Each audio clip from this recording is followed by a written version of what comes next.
Guys यो वर्षको पहिलो चाहिने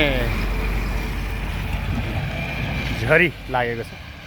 आज करिब हिजो रातिबाट पानी परेको हो।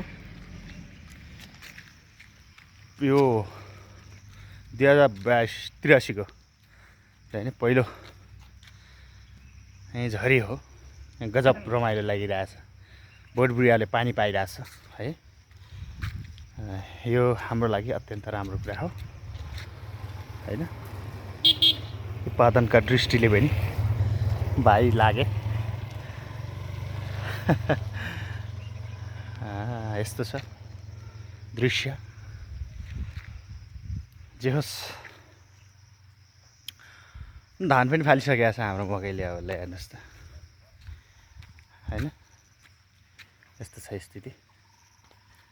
फुलहरू लगाएको छु सर। अब चाहिँ केही आशा छ राम्रो हुन्छ भन्नेमा। मैले केही दिन अघि लगाएका फुलहरू अहिले चाहिँ नि फुलको ब्याड चाहिएमा पनि सम्पर्क राख्नुहोस् है। आएर लिएर जानुहोस्। कोही घरदेखि मेरो घरदेखि नजिक हुनुहुन्छ भने चाहिँ त्यस्तो छ भएको छ। अहिले मैले थुप्रै मात्रामा फुलहरू लगाएको छु हैन। फुलहरू जागेको छ। राम्रो आएको छ। अस्ति बनाएको सकियो।